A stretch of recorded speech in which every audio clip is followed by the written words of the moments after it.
Hello students, in this video lesson we'll continue with our 7th chapter, that is statistics, problem set sums. In the previous session we have completed few sums. Let us continue further. Now this is the fourth question of the problem set. The question says that the monthly maximum temperature of a city is given in degrees Celsius in the following data. By taking suitable classes, now they are not going to give us classes, we have to take suitable classes. Prepare the group frequency distribution table. Now so many observations are given, we have to first select suitable class and then prepare group frequency distribution table. And then based on the table they have asked us two questions like this. The first one is, for how many days the maximum temperature was less than 34 degrees, and for how many days the maximum temperature was 34 or more than 34 degrees. Okay, so these two questions we will be able to answer only once we have prepared the group frequency distribution table. Okay, so for preparing this, what is to be considered? The first thing is we need suitable class intervals. Now looking at the distribution of these numbers that are given to us, the least number that is visible to us is 28.1. Yes, and the maximum number out of all this is 36.8. So I want the range from 28 to 36, till 36 at least. 36.8 means 37 also should be included. Now, one important thing that you should remember is, when class intervals are not given, try to take continuous classes and include lesser numbers when you take continuous classes. What do I mean? Suppose I take the first class as 28 to 30. Only two numbers I am including between them. Yes, and I want to take continuous classes also. So my next class will be 30 to 32. Yes or no? Then 32 to 34. Then 34 to 36. Should I stop here? If I take till 36, will this 36.8 be included in this? No. So I need one more class, that is 36 to 38. I hope you are understanding. I am not telling you this is the only way to take class intervals. You can take in any other way, provided you understand it and do it mathematically correct. It will be given marks. But I feel take lesser numbers between the class intervals, so while searching for numbers it will become easy for you to trace the numbers. Okay, so let us see how this sum can be done. Now since this type of sums we have already solved, I have already prepared the frequency distribution table for you. I'll just show you one or two calculations so that the concept becomes clear. Now as I told you, 28 to 30. Now this 30 is included in the next class. It is a continuous class. So while considering the first class, I should include numbers from 28 will be included, but I will exclude the upper limit. So it will be from 28 till 29.9. I hope you are understanding it. Where is 30 then? 30 is included in the next class. Same way this one, 32 is not included here. It is from 30 till 31.9. 32 is included in the next class. Likewise, we are going to consider and find out the numbers. Okay. Then let us start with the first class interval, that is 28 to 30. Okay. 28 to 30 means what? Which are the numbers will be included? All the numbers from 28, 29, yes, 28.1, 28.2, 28.3 and so on, 29, 29.1, 29.2 till where? Till 29.9 will be included in this class. Okay, so let's search. The first number that I can see here is 29.2. 29 can be included. Then 28.1 can be included. 28.5 can be included.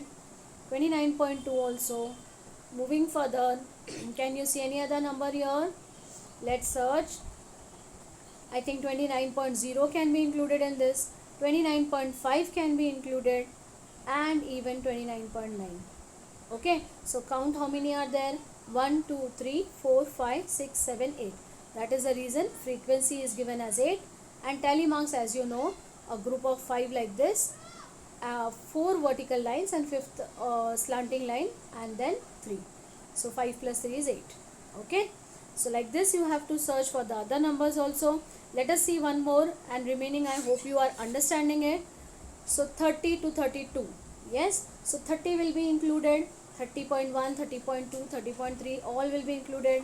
Yes, 31 will be included, 31, 31.2, 31.1, 31.2, 31.3 and so on till where? Till 31.9. Okay, so now let's search. Out of the first lot, 32.9, should I include this? No, because 32.9 will be included in the next class. Moving further, 34, no, 36, 32, should I include this 32, this number? Obviously no, because 32 is included here, it cannot be included in this, so this number is not to be considered. Yes, so after this, okay, after this the next number is 31. Yes, 31 can be included in this, so you have to include 31. So let us include this. 32 is not to be included. Okay, yes. Then 31, can I include 31? Yes, 31 can be included, so include this 31. Okay, then 30.5, yes, 30.5 can be included in this. 30.0, can I include 30.0? Yes. Then 33, no. 32.5, no. 35.5, obviously no. 34, no. 32.9 also we cannot include. Yes. 31.5, yes. 30.3, yes. 31.4, yes. 30.3, obviously we can include. Then 32.5, no. 33, no. 29, no. 29. Then 33.5, no. 30.2, can I include? No, because it is only, yes, 30.2 can be included. Yes. Now let us count how many. 1, 2, 3, 4, 5, 6, 7 and 8. So again 8 numbers are there. Frequency is 8. Yes. So I hope you have understood how this table is prepared.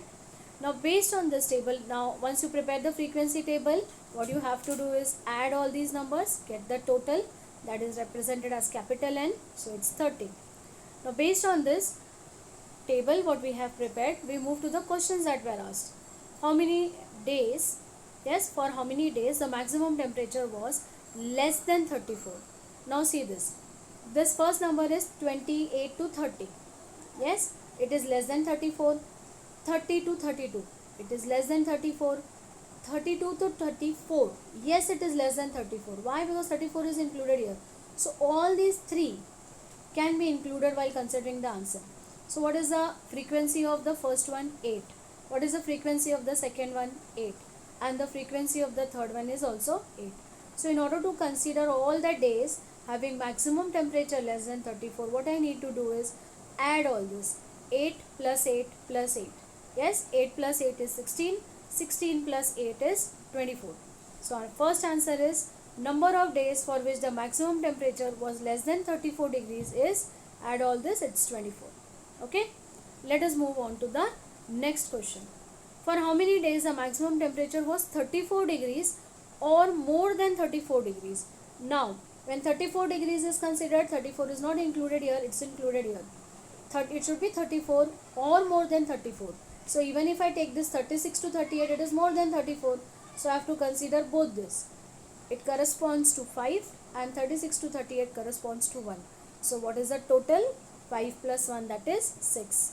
So answer will be number of days for which the maximum temperature was 34 degrees or more than 34 degrees is 5 plus 1, that is 6. I hope you are understanding it. Why are we adding all these numbers and getting the cumulative answer? Yes, this is cumulative frequency less than type and this is cumulative frequency more than type. This also you have already learned. They have combined it together in this particular sum. Okay, so I hope this concept is clear to you, and this question preparing the table, and based on that we have answered these two questions asked. Okay, let us move to the next question, the fifth one. If the mean of the following data is 20.2, then find the value of P.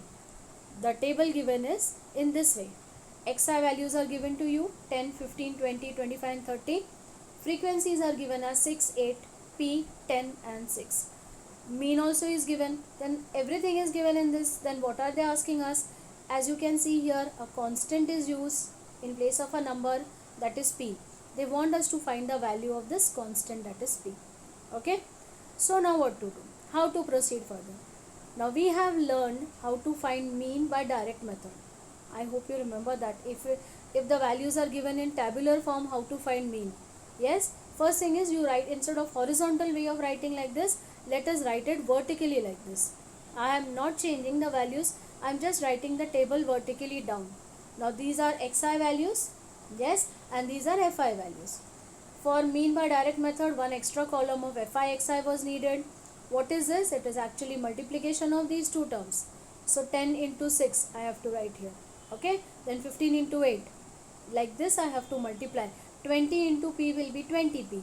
Nothing else can be done. One is a number, one is a variable. So you have to write it as it is. 25 into 10, 30 into 6. All multiplication has to be completed in this column.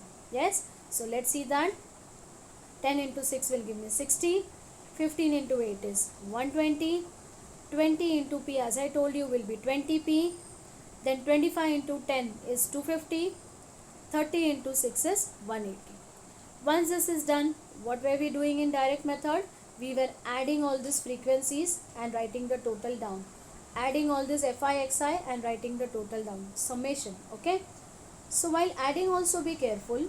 All these are numbers, okay, but there is a constant use here that cannot be added. That has to be written as plus p separately. You can add all these numbers 6 plus 8 plus 10 plus 6. That can be added. But this p has to be written as plus p separately. What do I mean by that? See this. When I add all these numbers 6 plus 8 plus 10 plus 6, I get 30. And where does this p will go? This will be left as separate 30 plus p. Summation of fi is nothing but 30 plus p. It will definitely go wrong if you write it as 30p. We are not multiplying it. We are adding all this. Yes. So this p will be written as plus p. Same way we have to add this also.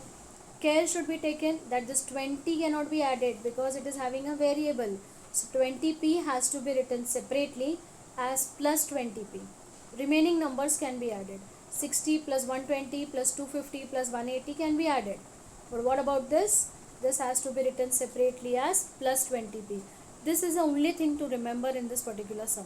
Okay. So summation of fi xi is nothing but add all these numbers. 60 plus 120 plus 250 plus 180. We get it as 610. And what about this 20p? That has to be written separately as plus 20p. I hope this concept is clear to you.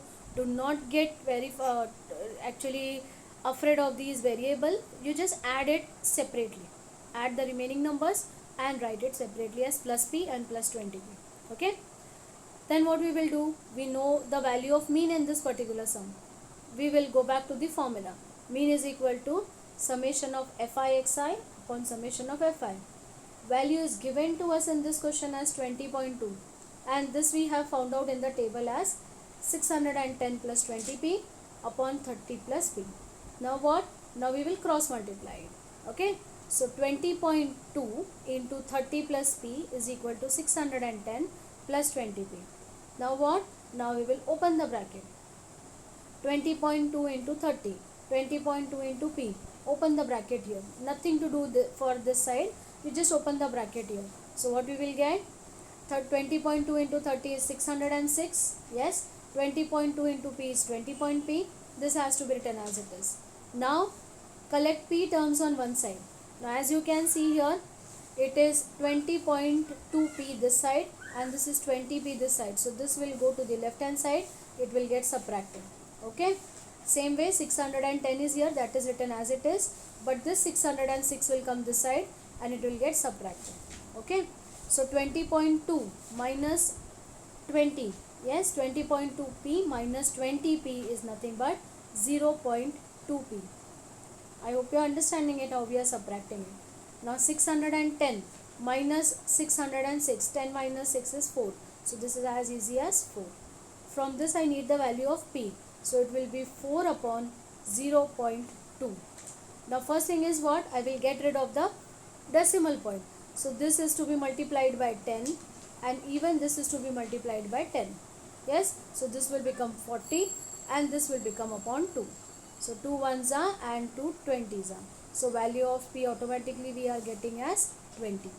I hope you have understood all the calculation which I have shown you. Cross multiply it. Bring like terms to one side. Yes, p terms to one side. Number to the right side. Add and subtract. You will get the answer. I hope this calculation is clear. Let's see it further. As I told you, 20.2p minus 20p is 0.2p. 610 minus 606 is 4. So from here we can divide it and get the value of p as 20. So what is left now is to write the final answer. The value of p is 20. So mark this sum as one of the important sum from examination point of view also. It is very important how to find the value of the constant number. Yes, constant. A constant value was given, p was given, a variable was given. How to get to the value of that? Okay. So the value of p is 20. I hope this is understood to you. Moving on, question number 6, which is similar to what we did today as question number 4, preparing a table and answering question based on that. That I would like you to do as homework. And question number 7 and 8 from the problem set are omitted. Right.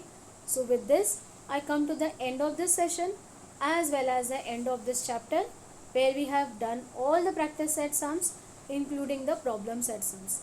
Only these 2 sums of the problem set are omitted. So please make a note of it.